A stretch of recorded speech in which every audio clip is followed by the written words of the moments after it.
Buenas noches. Las declaraciones del principal denunciante del caso Plaza, Xavier Mayallo, han reavivado las exigencias de que se hagan públicas las facturas del tranvía. Además, la Junta de Portavoces del Ayuntamiento de Zaragoza ha acordado hoy mismo, por unanimidad, que el principal testigo de las presuntas irregularidades en Plaza comparezca en el consistorio para aclarar las sombras de duda que ha lanzado precisamente sobre las obras del tranvía. Analizaremos con nuestros invitados esta información y además hablaremos de las medidas que jueces y fiscales han propuesto para acabar con la corrupción ante la situación de máxima alarma, han dicho, que se vive en la actualidad. Y concluiremos el programa de hoy hablando del mal año que, según un informe del Ministerio de Cultura, Educación y Deporte, está viviendo el sector cultural en nuestra comunidad. En datos, 78 empresas se han visto obligadas a cerrar y 400 personas se han quedado sin trabajo. Para tratar estos temas, esta noche ya nos acompañan Emilio Lacambra, hostelero. Buenas noches. Buenas noches. Carlos Aparicio Dupeide. Buenas noches. Y Lola Ester, periodista. Buenas noches. Bueno, comenzamos nuestro programa de hoy hablando de las consecuencias que han tenido las declaraciones que Xavier Mayallo hizo en la comisión de las Cortes de Aragón ayer. Recordamos que Mayallo dijo que las obras del tranvía se ejecutarán de la misma manera que las de la plataforma logística. El vicealcalde de la ciudad, Fernando Jimeno, ya ha negado esas irregularidades y también se ha manifestado el resto de grupos municipales. Por su parte, la empresa Los Tranvías de Zaragoza estudia si emprender acciones legales, según manifestó ayer esta empresa en un comunicado. ¿Cómo valoráis esta información y las declaraciones de Mayallo que han causado lo que podríamos denominar como una trifulca, ¿no?, en el Ayuntamiento de Zaragoza? Emilio. Yo lo que creo es que la transparencia nunca viene mal en cualquier historia, y esto del Ayuntamiento, pues bueno, que lo aclare, ¿eh? Es decir, a ver, que expliquen, que presenten las cuentas y enterarnos todos, ¿eh? Es decir, cualquier ciudadano puede denunciar, y en este caso Mayallo denunció lo de Plaza, ahora denuncia lo del tranvía. Bueno, pues que lo aclaren y caiga quien caiga. Si han hecho alguna barbaridad, pues que bueno, pues que se explique, ¿no? Y ya está, no pasa nada. Vamos, yo creo que no pasa nada. Carlos. Bueno, yo creo que efectivamente coincido con Emilio. Yo creo que es una cuestión también de transparencia, es decir, ante una acusación, pues transparencia. Es decir, si todas las cuentas del tranvía son públicas o fuesen públicas, porque ahí estamos, ¿eh? El tema es que las cuentas no son públicas. Si fuesen públicas, todo el mundo podría saber lo que se pagó por lo que se hizo, con lo cual pues animamos al Ayuntamiento a que ante estas acusaciones, en lugar de negarlo, en lugar de amenazar con querer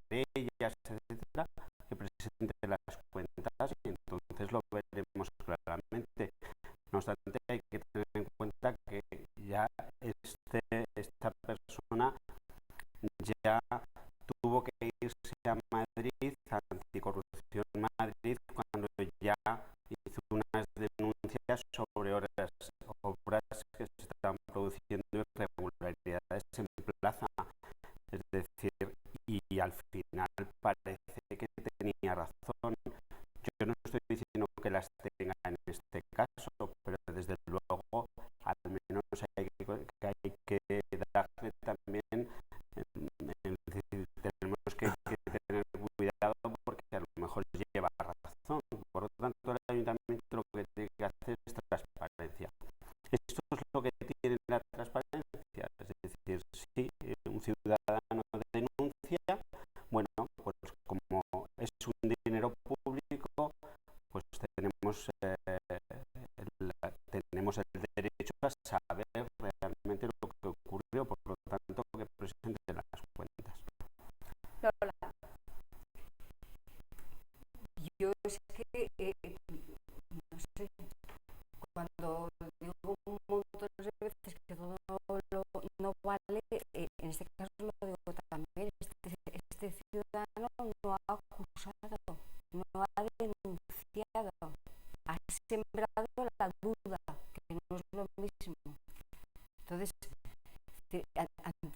es verdad que estamos en unos tiempos en que cualquier duda ya detrás estamos viendo, pues en fin, montañas de corruptos, todos uno encima de otro, a cualquier duda. Pero en este caso no ha habido denuncia, no ha habido acusación. Por tanto, este señor lo que tendría que hacer, yo no sé, la Junta de Portavoces ha dicho que mañana vaya, que se explique, pero yo creo que habría que invitarle más que al ayuntamiento a explicarse ante una comisión, ante la Junta de Portavoces, si tiene sospechas de que ha habido alguna actuación ilícita y algún atisbo de corrupción, de que a la fiscalía y al juzgado y denunciarlo, porque las cosas se hacen así. Ya está. Sembrar la duda por sembrar las dudas no puede ser. Luego hay otra cosa. A mí me parece bien porque efectivamente las cuentas del tranvía están reclamando hace mucho tiempo para que, en fin, sean claras. Sabemos que el tranvía es una parte privada del 80%, el ayuntamiento es el 20%. Entonces, y la parte privada del ayuntamiento están desde la Ibercaja hasta FCC, está de Tuxa, esta acciona, esa parte, la parte compacta del 80% es una parte y el ayuntamiento es un 20%. Así que es que todas las dudas salpiquen al ayuntamiento. Está bien que se presenten las cuentas, que haya transparencia, pero no nos olvidemos de una cosa. El Tribunal de Cuentas estatal está investigando el tranvía de Zaragoza, igual que está investigando el de Jaén, el de Vélez Málaga, el de Parla también, porque algunos son ruinosos, algunos tienen unas deudas tremendas y ni siquiera se han puesto en marcha. Os recuerdo, ni siquiera han empezado a funcionar el caso de Jaén. Y lo está investigando el Tribunal de Cuentas. Y por otra parte, la Cámara de Cuentas de Aragón también está investigando las cuentas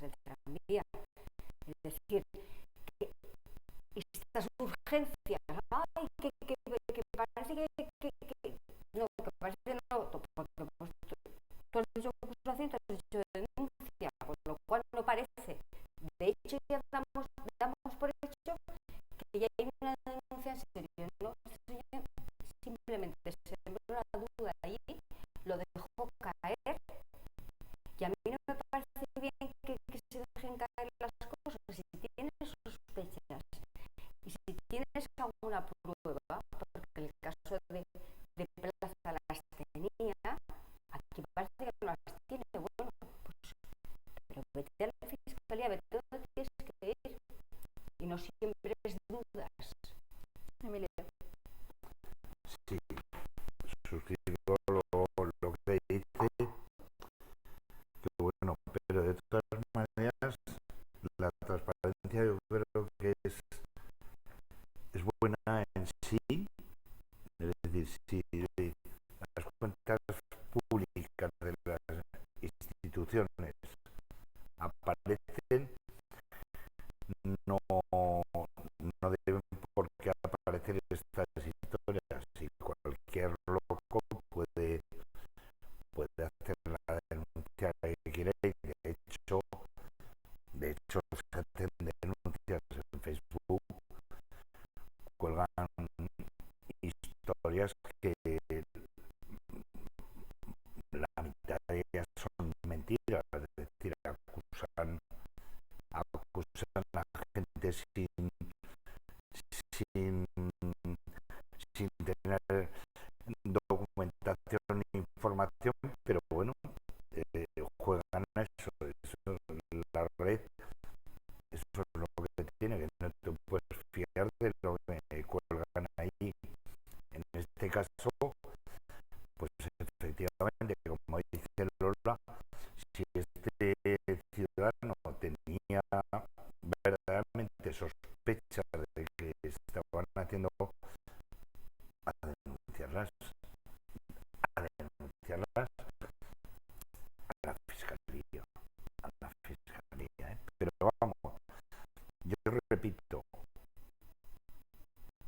mientras no haya una ley de transparencia, como ocurre en algunos países de Europa, o en concreto en Inglaterra, es decir, que cualquier ciudadano tenga acceso a la información de cómo se gasta el último céntimo de euro en la administración pública, pues bueno, pues puede surgir esto, dudas, denuncias de ciudadanos que lo echan pues por intereses bastardos, o simplemente porque lo echan, ¿no? Pero repito, hasta que tengamos una ley de transparencia, como por ejemplo hay en Inglaterra, es decir, estaremos viviendo historias como esta, que pueden ser verdad o no pueden ser verdad. ¿Y hasta qué punto, por ejemplo, el ayuntamiento está obligado a publicar o a enseñar esas cuentas de las obras del tranvía por la denuncia o por la declaración más bien de un ciudadano, ¿no? De que siempre la duda, como dice Lola? Bueno, es que yo creo que está obligado no por las denuncias, sino que tendría que estar obligado por ser el ayuntamiento y porque hay dinero público. Es decir, yo creo que en esto estamos de acuerdo en que cualquier euro tiene que ser público. Es decir, yo como ciudadano, porque además soy contribuyente, tengo el derecho a saber en qué se gasta mi dinero. El derecho es a saber las cuentas también. Y yo creo que por ahí va la línea que decía Emilio y también Lola. La transparencia es eso. Es decir, que sea transparente todo lo que se hace. Y si las cuentas hubieran sido públicas desde un inicio, probablemente uno no podría denunciar algo que es público, porque aquí de lo que parece que se trata también es lo que se está investigando es un sobrecoste en el granito, en fin. Entonces, si todo es público, el problema es cuando no es público. Ahora la duda está en que una persona puede acusar y nos genera la duda a los ciudadanos ciudadanos y a los contribuyentes de que pueda o no llevar razón. Esto se soluciona fácilmente. Presenta mañana, sale el ayuntamiento, presenta todas las cuentas y dice, esto ha costado al granito, tanto hemos puesto de granito, tanto nos ha costado. Estas eran las diferentes empresas. Esta nos lo ponía a tanto, todo público. Y ya no hay dudas. Pero claro, yo no querría hacer mucha sangre de esto porque todo el mundo que denuncia no es un héroe ni muchísimo menos, ojalá, ¿no? Pero no lo es. A mí me llamó la atención mucho, primero porque esta duda, este reguero ahí de sospechas lo dejó en sede parlamentaria, es decir, una sede que tampoco te comprometía mucho, no sede judicial, te comprometía tanto, puedes soltar.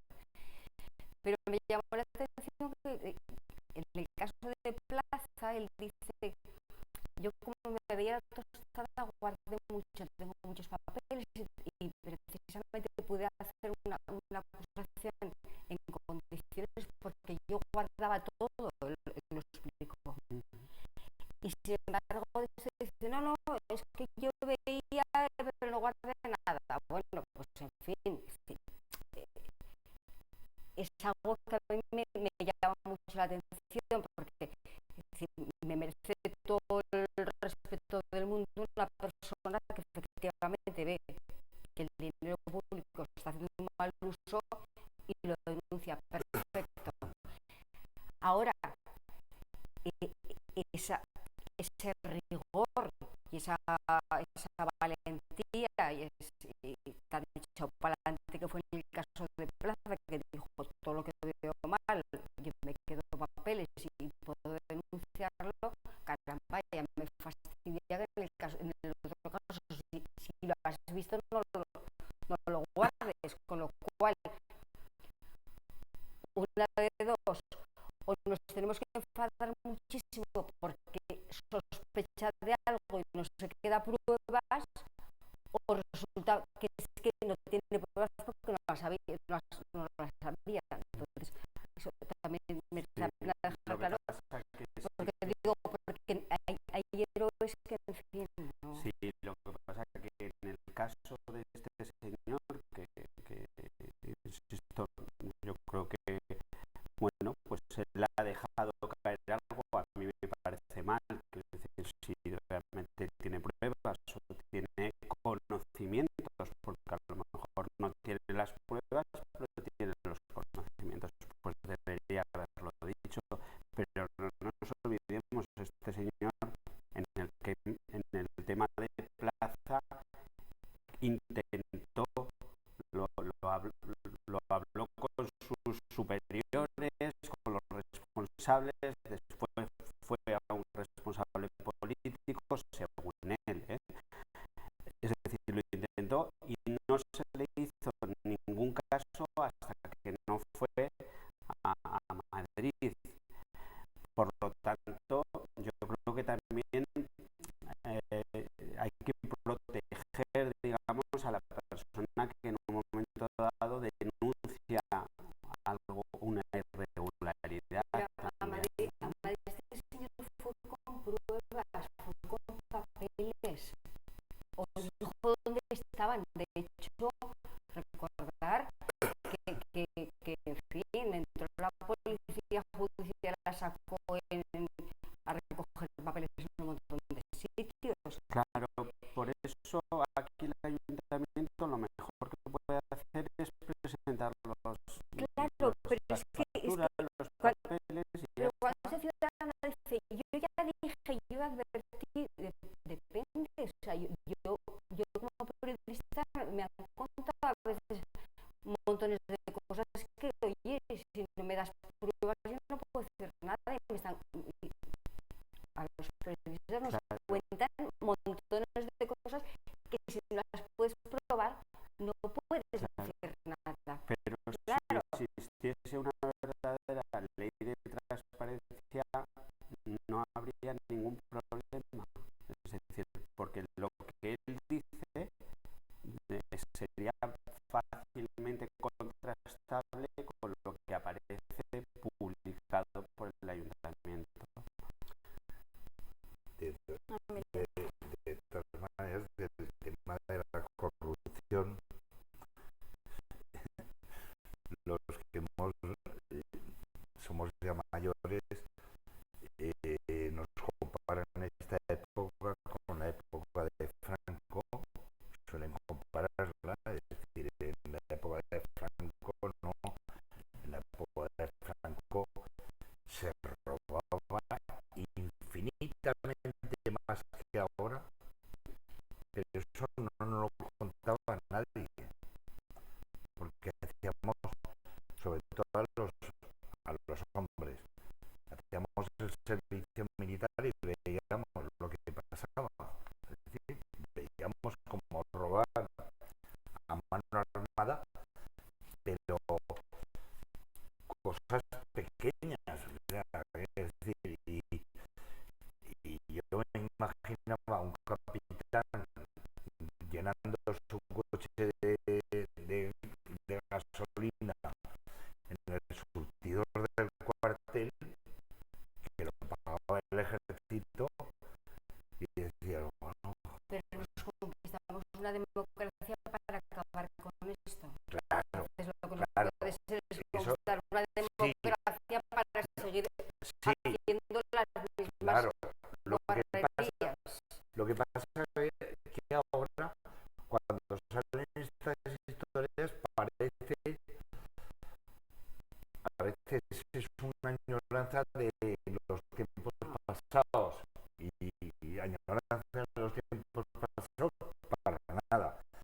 Los tiempos pasados fueron, bueno, yo digo que el régimen franquista fue la anarquía absoluta, el robo absoluto, la corrupción absoluta, absolutamente en todos los campos, y que además los ciudadanos la veíamos, no la contaba nadie, porque la veíamos, pero bueno, parece que nos hemos olvidado. Entonces, yo eso es lo que quiero aclarar aquí, que bueno, pero esa es la diferencia entre los regímenes totalitarios, sean del signo que sean, y los regímenes democráticos. claro, sí, pero por si acaso, porque a veces, y lo digo por Facebook, que entra gente que denuncia cosas que lo que ves que son añorantes de tiempos pasados, ¿no? Y eso es muy peligroso. Bueno, Emilio ha citado la corrupción, vamos a hablar precisamente de corrupción, pero no de ningún caso en concreto, sino de las medidas que jueces y fiscales proponen para acabar precisamente con esta lacra. Entre ellos figura la reforma de la ley del suelo, la tipificación como delito de la financiación ilegal de los partidos y la dotación de medios adecuados a los funcionarios que combaten precisamente la corrupción. ¿Qué os parecen estas medidas que han propuesto, Carlos? Bueno, yo no puedo estar más de acuerdo. De hecho, nosotros ya las hemos propuesto en sede parlamentaria.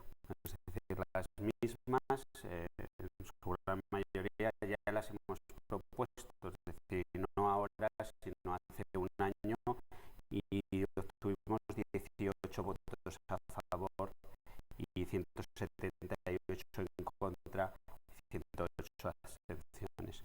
Eso en el Parlamento, es decir, ya propusimos esto, la financiación ilegal de los partidos, que sea delito, ya propusimos, ahora hemos propuesto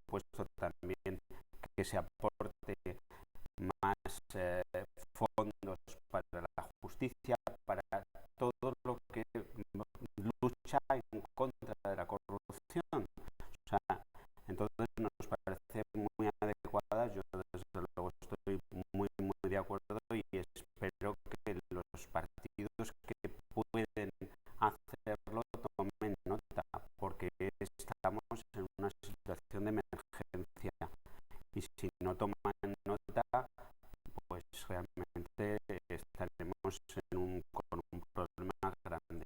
Emergencia de la alarma social, ¿no? Como sí, no, desde luego. Estamos en una situación muy peligrosa porque realmente estamos viendo casos de corrupción, estamos viendo que el sistema está corrupto, es decir, estamos viendo que es algo endémico, que cuando se habla ahí, los fiscales hablan de la ley del suelo, la ley de contratación, todo eso en cualquier ayuntamiento se sabe, y se sabe además, se hace una ley, pero también se sabe cómo burlar la ley, cómo fraccionar los presupuestos y cómo fraccionar las obras y cómo hacer obras que no sean públicas, y entonces se las damos a los familiares y todo eso lo vemos y cualquiera que viva en un pueblo lo sabe. Por lo tanto, hay que afrontarlo de frente. Lola, yo entre las medidas que piden los jueces, la que me parece más urgente y la más necesaria es dotar de mayores medios a la judicatura en general, porque estamos viendo el caso Gürtel, que es el que más, el que ahora mismo más chicha podría tener en los juzgados, lleva 6 años tramitándose y ahí está, y algunos están en la cárcel, otros están en la cárcel, porque ya no puede estar en la cárcel, hay un tiempo en el que si no está juzgado no puede estar en la cárcel, con lo cual tenemos trampa tras trampa. Y esta mañana estaba oyendo que se está juzgando ahora en Barcelona un fraude farmacéutico de hace 20 y tantos años. Y era un fraude farmacéutico muy importante. Ya nos hemos olvidado todos de que el fraude farmacéutico. Pero ¿qué pasa? De los 20 y tantos que había imputados, pues la mayoría ya no vive, la otra mayoría tienen unos problemas seniles tremendos, con lo cual, ¿en qué queda esto? Pues en nada. Entonces, dotar de más medios, porque yo cada vez que pienso en el caso de los de Andalucía, la de folios, la de decenas de miles de folios que lleva ya ese sumario. Es que vamos, y si se lo lleva un juez, pongamos ya, es que necesitan 40 años para instruir esos sumarios, que es imposible. Porque, por otro lado, yo no sé si se hace las instrucciones, pero tanto folio, tanto tiempo, pues que es imposible poder jugar aquello. Quiero recordar que José Luis Núñez, que está estos días burlando la entrada en la cárcel, es por un asunto del año 99 que juzgaron en 2011 y desde 2011 está por allí danzando sin entrar en la cárcel todavía. Entonces, que no solamente efectivamente los partidos, todo, pero entiendo que hay una manera de alimentar a los corruptos que es hacerles sentir impunes, porque no les va a pasar nada, porque el día que les echen el guante ya habrá prescrito, ya se habrá muerto no sé quién y ya está. Entonces, yo creo que lo peor de todo es la impunidad con la que trabaja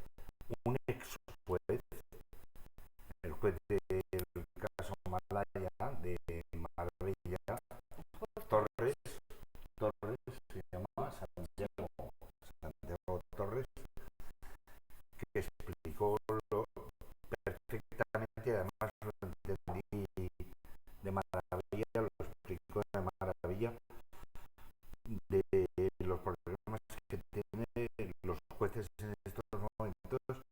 Es decir, ya no es la carencia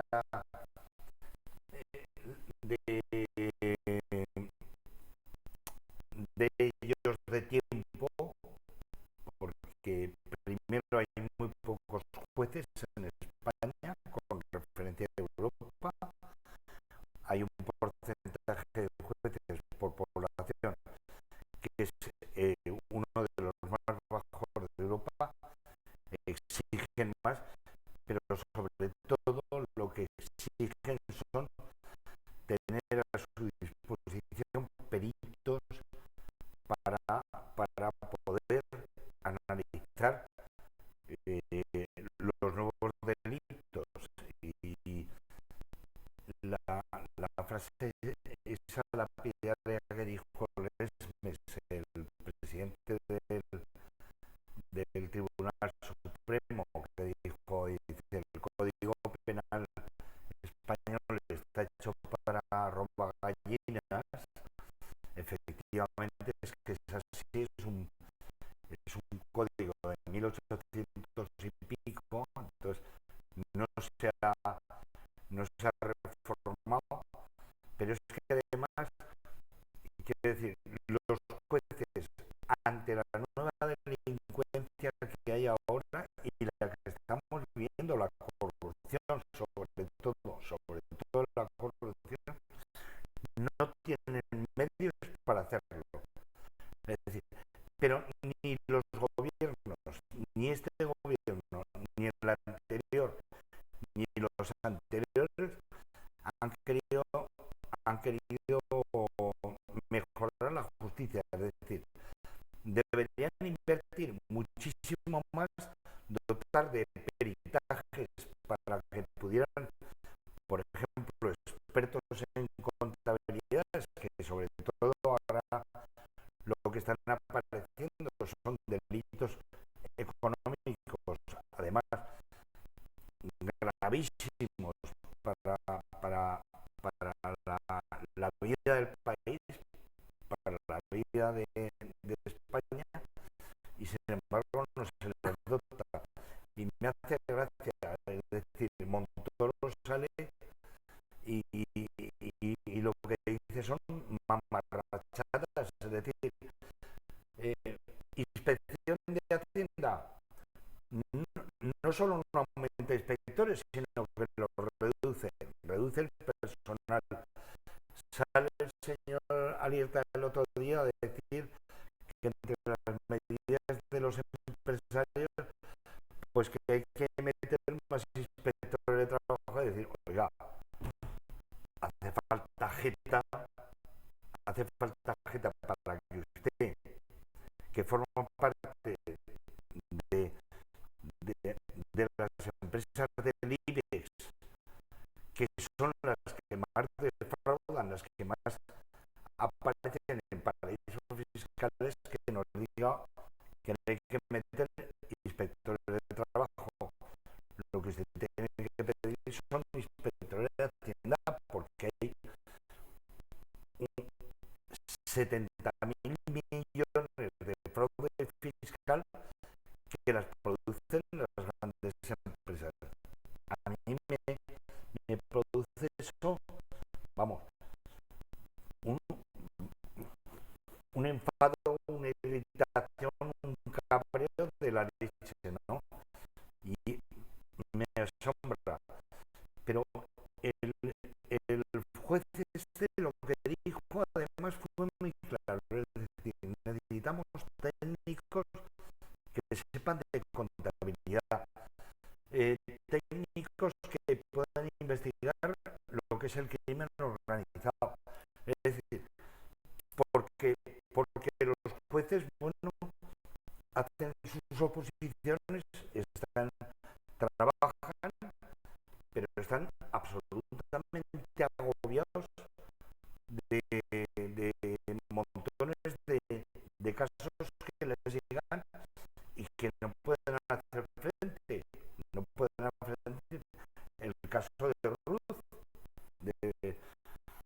caído la Gürtel, le ha caído ahora varios casos que, bueno, miles y miles de folios y sin ninguna ayuda. Es decir, pero yo creo que a eso juegan los corruptos y los corruptores. Juegan a eso. Es que la justicia está en sí, eso. yo creo que hay varios aspectos, ¿no? Yo creo que una de las cosas que también dicen los jueces y fiscales es que hay que evitar la injerencia política en la elección de los órganos de control y poder de los jueces, es decir, porque todo está relacionado, es decir, yo hablábamos de eso, pero es que es muy importante quién es quien elige al Consejo General del Poder Judicial, quiénes son los que se reparten los puestos en el Consejo General del Poder Judicial. Son el PP, el PSOE, Izquierda Unida, Convergencia y PNV. Esos son los que están ahí y los que controlan y los que luego, es decir, nombran a los que tienen que juzgar a los corruptos. Y luego yo creo que por otro lado hay que endurecer las penas relacionadas con la corrupción. Por ejemplo, que no prescriban los delitos y endurecer las penas, porque ahora estamos viendo cómo el señor Matas sale ahora. Es que esto es algo increíble y por lo que dice Emilio, probablemente el pobre hombre que robó una gallina o dos o lo que sea, pues se va a tirar en la cárcel unos cuantos años y otros pues salen a la vuelta de la esquina. Hay que controlar también los indultos, es decir, porque aquí se puede salvar o bien porque te juzga un juez que no es el que te corresponde porque eres aforado, te puede juzgar el juez y además ponerte una pena que no va en relación al delito, pero si luego además te condenan, pues te indultan y entonces no pasa nada. Yo creo que la sensación de impunidad que tenemos hacia cierta clase política, porque yo creo que efectivamente no todos los que delinquen corren la misma suerte, pues realmente es algo que choca y que realmente llama la atención y hay que dotar de medios, hay que endurecer las penas, pero también hay que despolitizar la justicia. Es fundamental. Si no, no haremos nada, porque los propios jueces que nombran a los propios políticos que nombran a los jueces que luego tienen que juzgarles, pues sean medidas. Para concluir, yo añadiría además un código menos garantista, porque estamos viendo, por ejemplo, en la justicia americana, el caso Madoff, que es lo más relevante. A los 6 meses de estallar el escándalo, los señores no solo estaban a cárcel, sino que ya no tenían ni una propiedad, ni un dólar, no tenían nada. Ya habían recaudado todo. Pues esto es un Estado menos garantista, porque sí, claro, y los tenemos. Emilio, brevemente. Sí, hombre, yo lo que quería decir que a los jueces de los tribunales superiores, Carlos, los nombran los dos partidos y tío, ni uno más. Bueno, que la unidad está en el Consejo General del Poder Judicial. No, los nombran ellos. Bueno, El PSOE y CIU, sí. hasta ahora, y el PNV han nombrado, y nada más, no metas cebolletas que no, Bueno, que no es la verdad. animo a los que nos oyen a Bueno, mirar el Consejo General del Poder pues que no es verdad eso. Y No es entonces verdad. verán Los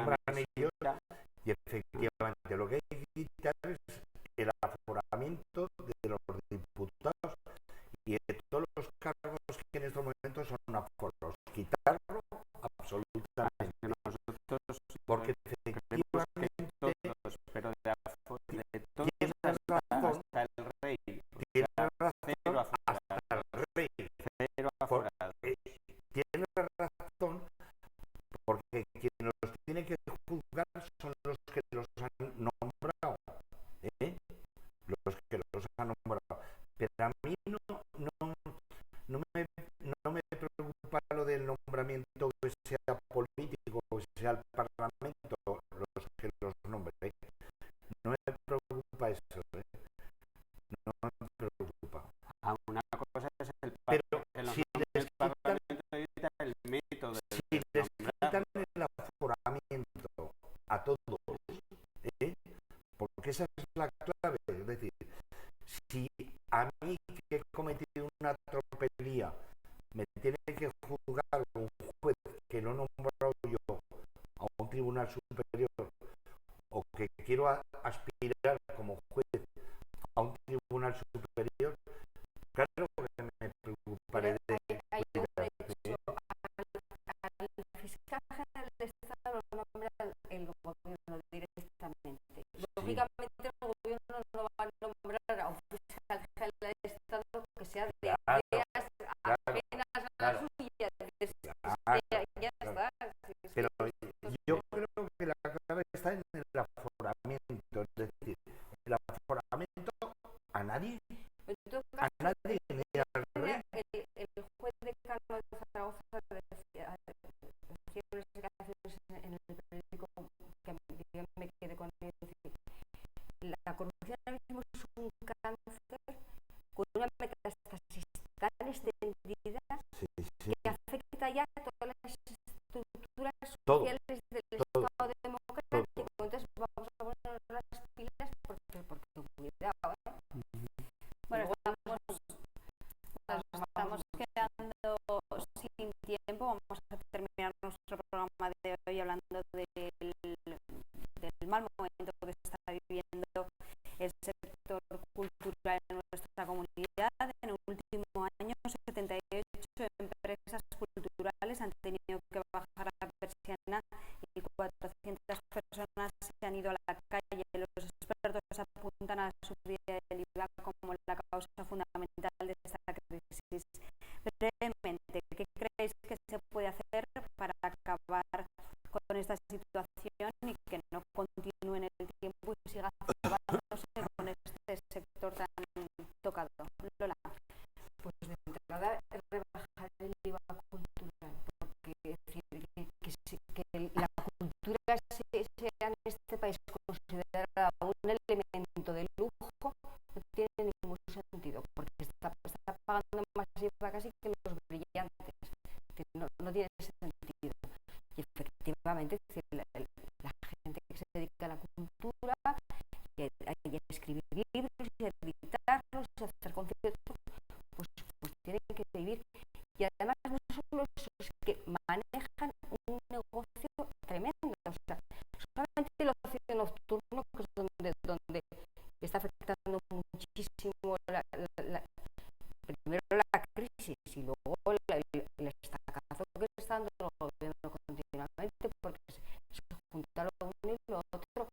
El ocio nocturno mueve muchísimo empleo, muchísimo dinero, y efectivamente es tremendo. Hombre, afecta. Por ejemplo, hay una empresa que ha trabajado aquí en el tema cultural, que estaba en el proceso de la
parece escandaloso. Es decir, lo que pienso es que estamos gobernados por una cuadrilla de delincuentes, pero así.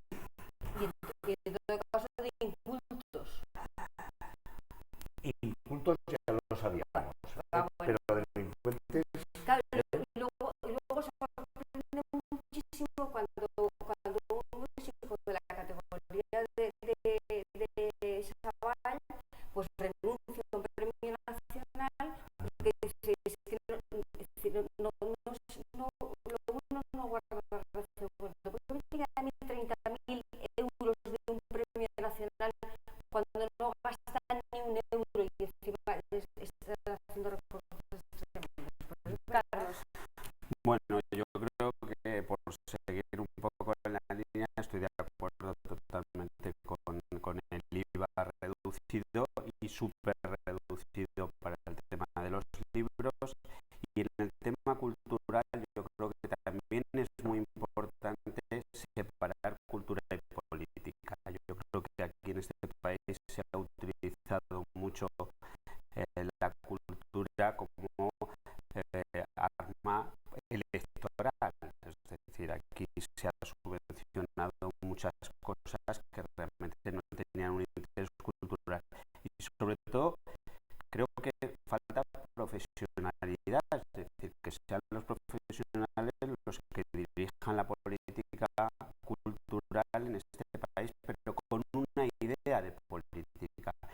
Y luego creo que hay que implicar más a la sociedad, creo que la política tiene que separar, o sea, la cultura tiene que separarse de la política, es decir, en otros países, antes Emilio hablaba de la transparencia en Inglaterra está separada la política, o sea, la política de la cultura, es la propia sociedad civil.